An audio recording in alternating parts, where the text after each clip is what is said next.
जय हिंद, नमस्कार। मैं अंबर जैदी स्वागत करती हूँ आप सबका एक बार फिर से हमारे आज के कार्यक्रम में। दोस्तों, इंडो पैसिफिक का जो पावर बैलेंस है वो तेजी से शिफ्ट हो रहा है और इस बीच भारत का जो एक ऐसा कदम सामने आया है और भारत एक ऐसे कदम उठाने की तैयारी में है जो सिर्फ एक डिफेंस नहीं बल्कि जियोपॉलिटिकल सिग्नल हो सकता है। और रिपोर्ट्स की हम बात करते हैं तो रिपोर्ट्स के मुताबिक इंडिया अपनी supersonic cruise missile BrahMos missile को वियतनाम को बेचने पर विचार कर रहा है। और ये एक ऐसा देश जो ऑलरेडी साउथ चाइना सी में चाइना के साथ टेरिटोरियल टेंशन का सामना कर रहा है।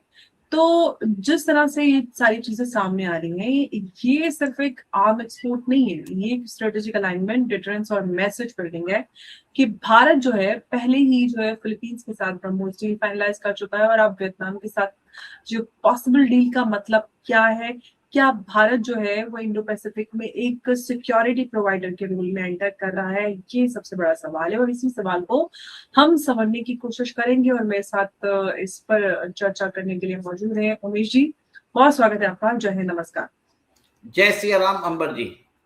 जय श्री राम उमेश जी, बहुत धन्यवाद आपका। उमेश जी, ये जो कुछ चल रहा है भारत और उसकी हम बात करते हैं, वियतनाम के साथ जो डील है, क्या वियतनाम को ब्रह्मोस देना सिर्फ एक डिफेंस एक्सपोर्ट है या फिर एक क्लियर जियोपॉलिटिकल सिग्नल, जो सवाल जो है?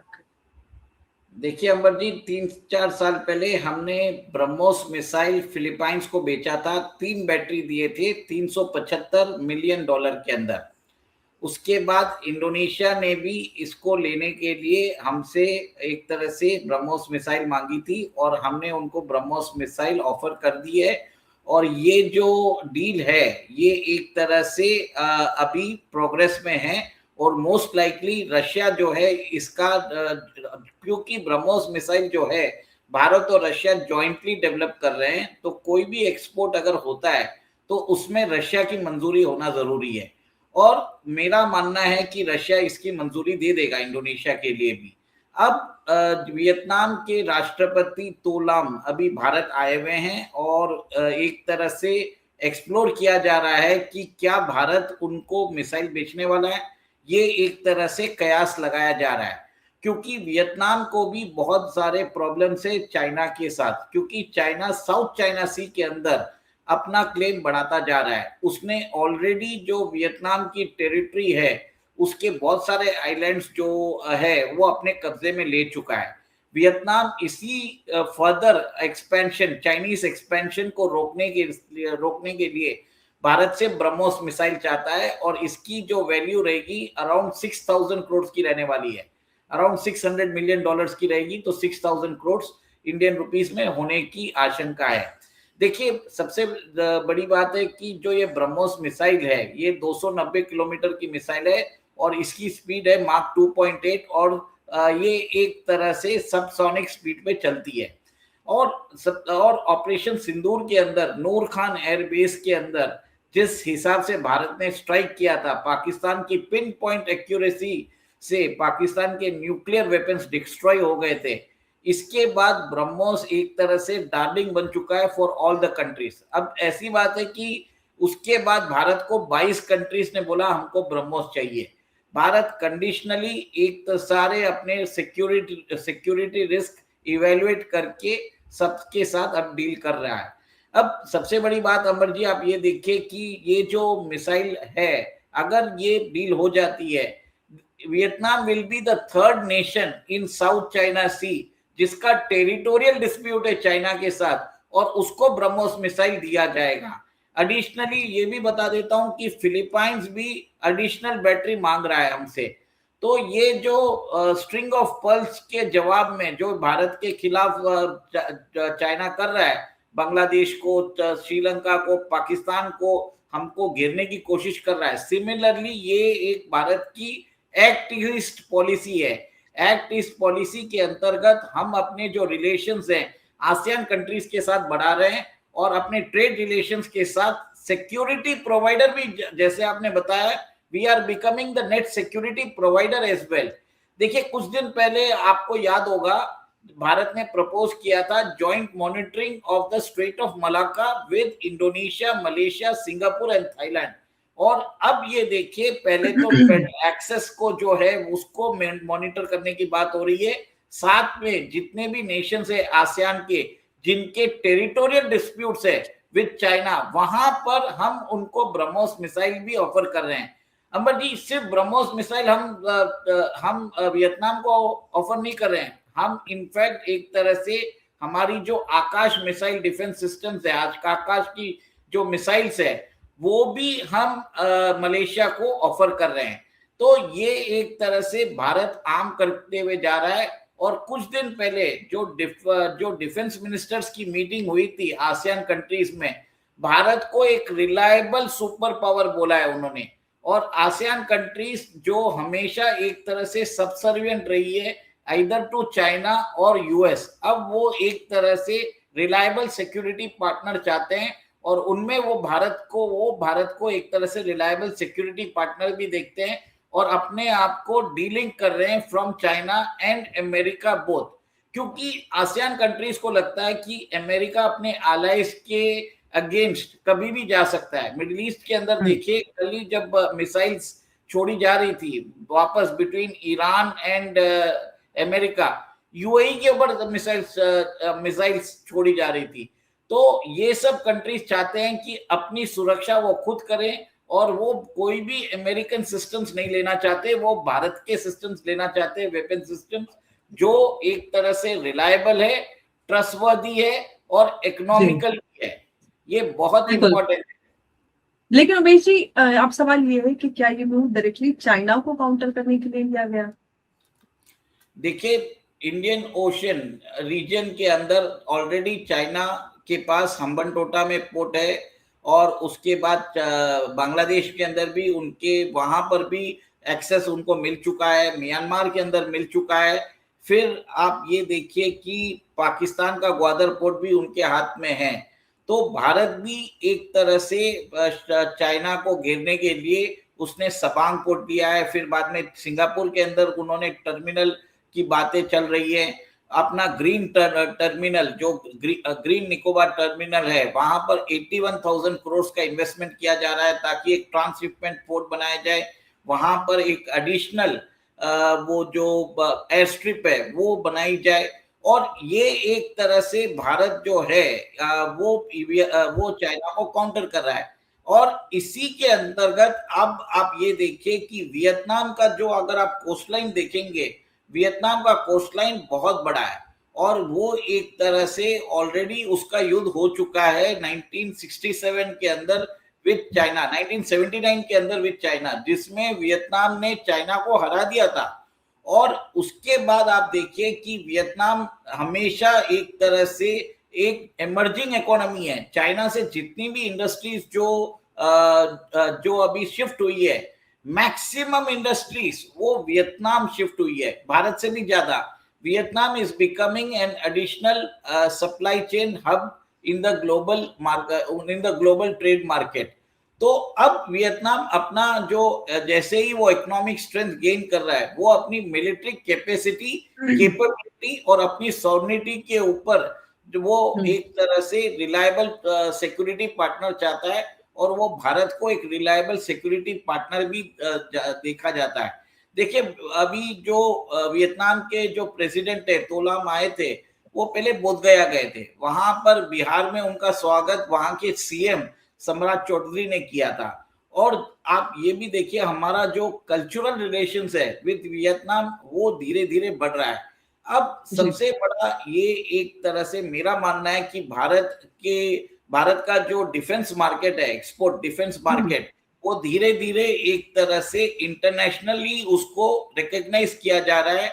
लोग भारत की डिफेंस मार्केट पे बाद में आऊंगी, मुझे उस पर आपसे थोड़ी कई सारे सवाल भी हैं, लेकिन सबसे पहले मैं ये जानना चाहती हूँ कि जो इंडो पैसिफिक हम देख रहे हैं, तो क्या एक नया फ्लैश पॉइंट यहाँ पर बन रहा है जहां पर भारत जो है उसका रोल और ज्यादा विजिबल और डिफाइन हो रहा है?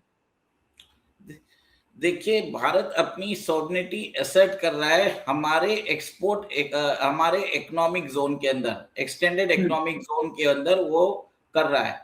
वहां पर चाइनीज शिप्स पहले आती थी, वहां पर इंडियन ओशन रीजन के अंदर वो अपना डोमिनेंस करती थी। आज हमने हम्बनटोटा पोर्ट का एक्सेस भी ऐसे ही खोया था, क्योंकि यूपीए सरकार ने वहां उस टाइम पर श्रीलंका ने रिक्वेस्ट किया था इंडिया को कि आप हमें हेल्प करिए, जिसको यूपीए सरकार ने मना कर दिया था।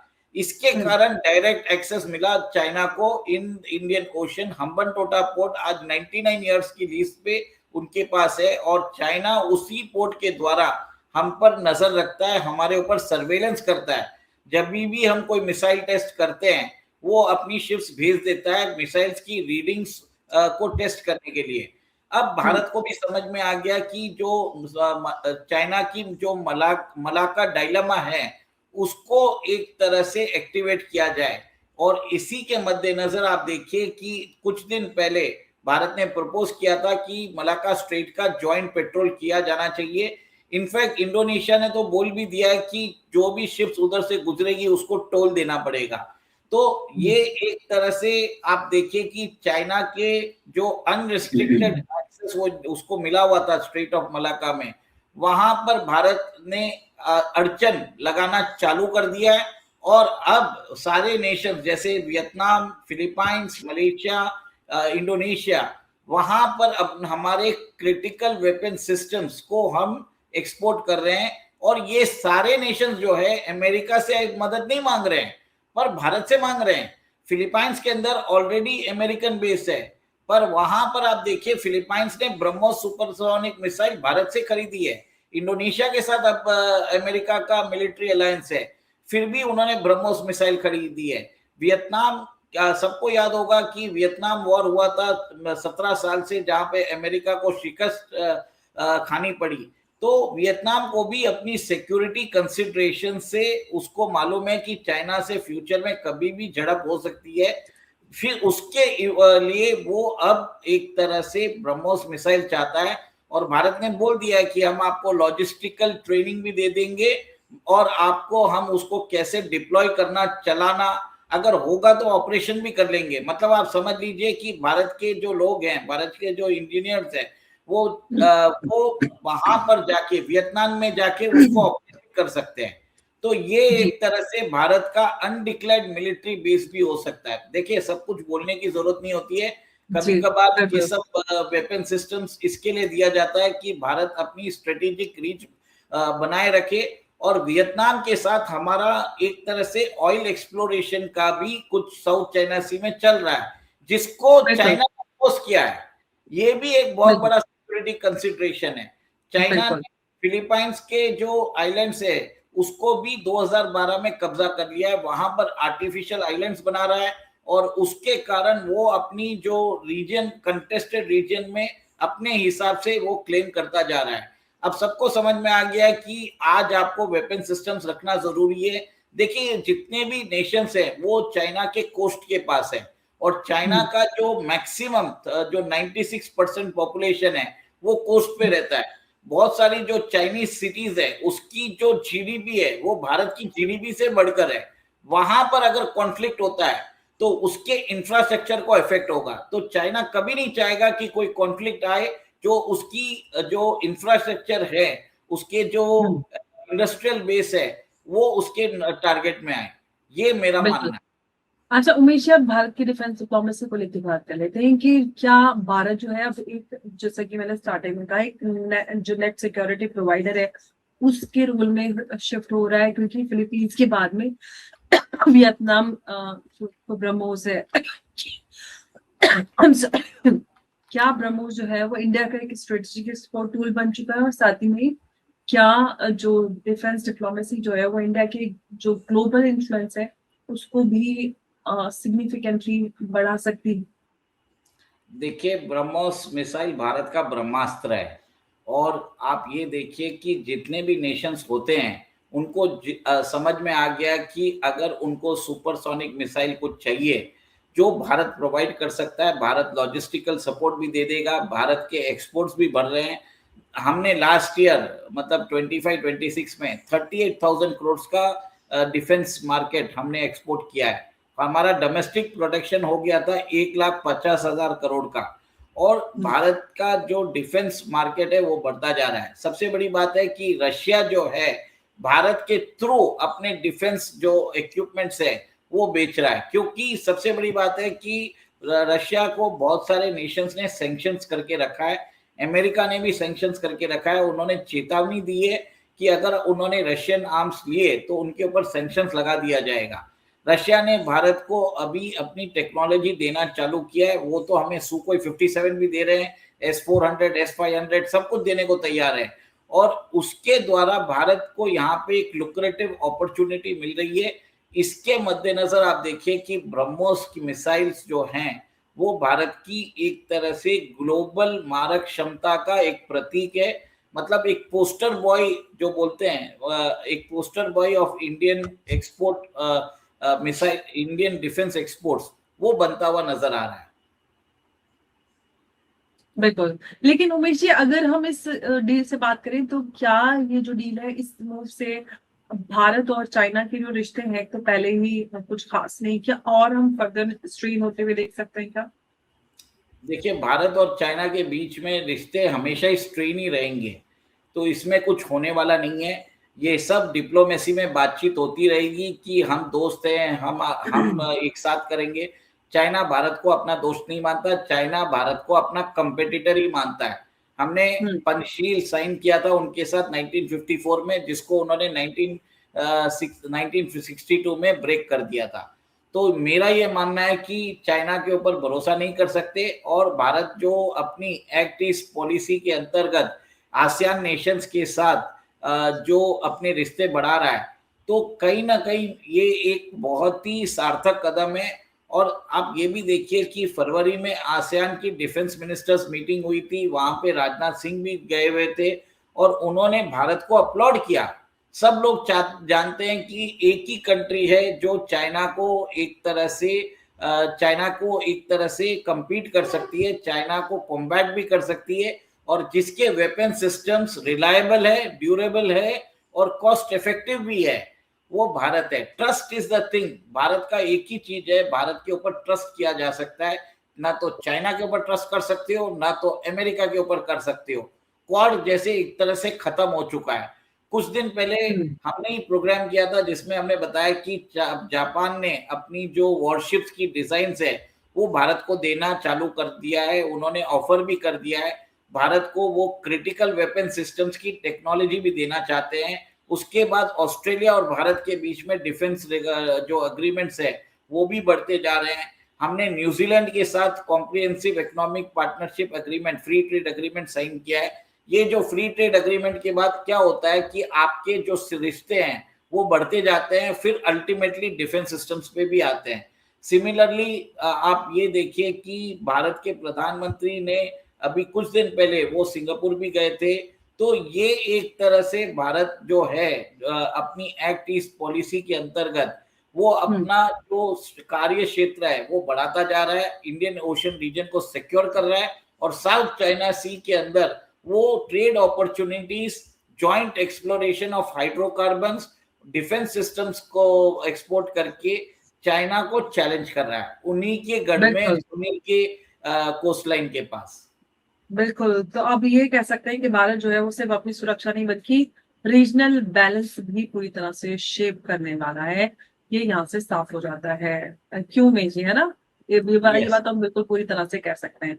बिल्कुल। तो अब यहाँ पर जो तस्वीर है वो बिल्कुल साफ है। ब्रह्मोस मिसाइल की जो पॉसिबल वियतनाम के साथ डील है वो एक कमर्शियल एग्रीमेंट नहीं बल्कि इंडिया की जो इमर्जिंग स्ट्रेटेजिक आइडेंटिटी है उसका हिस्सा है। भारत अब सिर्फ अपनी बॉर्डर को डिपेंड नहीं करने वाला है, बल्कि मतलब ये कहेंगे कि वहीं तक सीमित नहीं रहेगा, बल्कि अब जो इंडो पैसिफिक है उसमें एक क्रेडिबल डिफरेंस पार्टनर के रूप में भारत जो है वो आगे बढ़ रहा है। लेकिन उस सबके साथ में बड़े सारे सवाल हुए और उन सवालों पे हमने चर्चा की, और आई होप आप सबको समझ में आया होगा कि भारत किस तरह से अपनी जो डिफेंस डिप्लोमेसी है उस पर काम कर रहा है। उमेश जी, बहुत धन्यवाद आपका इस चर्चा में हमारे साथ जुड़ने के लिए। नमस्कार। जय सिया राम। जय श्री राम उमेश जी, बहुत धन्यवाद।